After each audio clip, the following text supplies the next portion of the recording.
अगर आप आधे सच को पूरे झूठ में कन्वर्ट कर सकते हैं या आधे झूठ को पूरे सच में, तो यकीन मानिए कि आपसे बड़ा सियार दुनिया के किसी भी जंगल में नहीं।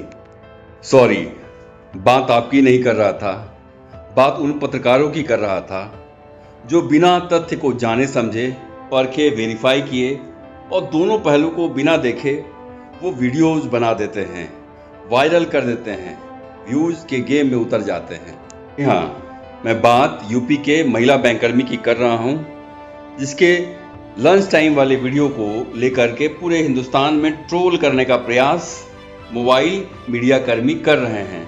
अब जरा इस मामले की पोस्टमार्टम करते हैं। इस वीडियो में बार बार एक वर्ड आ रहा है, वो है DEAF word, DEAF account. DEAF account यानी डेफ खाते वो खाते होते हैं अगर कोई खाता धारक अपने खाते का इस्तेमाल लगातार 10 साल तक नहीं करे। जी हाँ, 10 साल तक अपने खाते का इस्तेमाल नहीं करे, इसका मतलब 10 साल तक बैंक नहीं आए, तो वैसे पैसे सेफ्टी के कंसर्न से आरबीआई को ट्रांसफ़र हो जाते हैं। अब जब आरबीआई के पास ट्रांसफ़र हो जाते हैं तो जाहिर सी बात है 100% मर्जी तो बैंककर्मी की चलेगी नहीं कि भाई अभी बटन दबाया और अभी पैसे वापस आ गए। अब इसमें केवाईसी, CKYC जैसी चीज़ें आ जाती है। डोरमेंट अकाउंट यानी जो बंद खाते हैं उसको चालू करने की जो प्रक्रिया है वो भी इसमें शामिल हो जाता है। और हाँ, चूँकि ये खाते 10 साल पहले खुले थे तो इन खातों में CKYC नंबर नहीं होता। CKYC नंबर एक नई चीज़ है, बाद में बताएंगे। कोई बटन दबा करके काम नहीं होता, टाइम लगता है।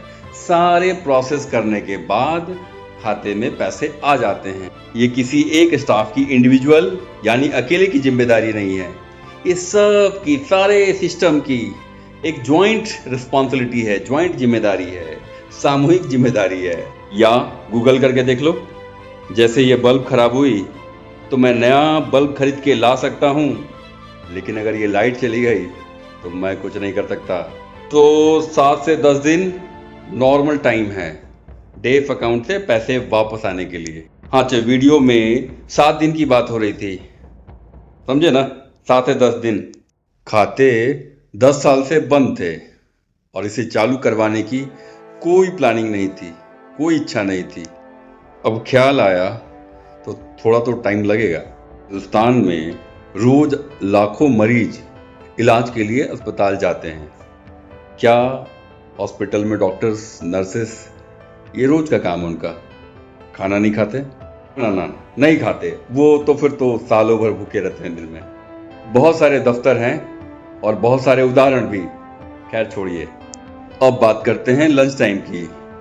ये सही है कि आरबीआई ने कहा है कि बैंक कर्मियों के लिए कोई फिक्स लंच टाइम नहीं है, रोटेशन वाइज बैंक कर्मी खाना खाएंगे और काम जो है वो रुकेगा नहीं। इस पे मैंने खूब सारा सर्च किया, Google, AI, Gemini, chat GPT और पता नहीं क्या क्या जितने भी हैं AI सॉफ्टवेयर, उस सबसे सवाल किया, ये जो गाइडलाइंस हैं ये प्रैक्टिकल हैं या थ्योरेटिकल हैं, ये सैद्धांतिक हैं या व्यवहारिक हैं, ये कितना संभव है, ज़रा मुझे बताएं, अपना निष्पक्ष ओपिनियन दें। ये AI से पूछा, क्योंकि AI से आजकल सभी लोग ज्ञान ले रहे हैं। AI का जवाब बड़ा 50-50 वाला आया, यानी जितना उसे प्रैक्टिकल बताया उतना ही अनप्रैक्टिकल भी। पूछा कारण, रीजन, तो जवाब आया कि भारत के ज़्यादातर बैंकों में स्टाफ शॉर्टेज की स्थिति बनी हुई है, जिसके कारण इतने स्टाफ नहीं हैं कि रोटेशन वाइज वो खाना खा सकें और काम को निरंतरता में जारी रख सकें। अब स्टाफ भर्ती का पावर इन ब्रांच वाले को नहीं है, क्या ये भी बताना पड़ेगा क्या? और लास्ट में एक रिक्वेस्ट सबसे कि कृपया करके ऐसे रंगे सियारों से बचे। जी हाँ, ऐसे लोमड़ियों से बचे जो आपको मिसगाइड कर रहे हैं, जो आधा इन्फॉर्मेशन दिखा रहे हैं, जो आपके मन में जहर भर रहे हैं। कृपया ऐसे लोगों से दूर रहें।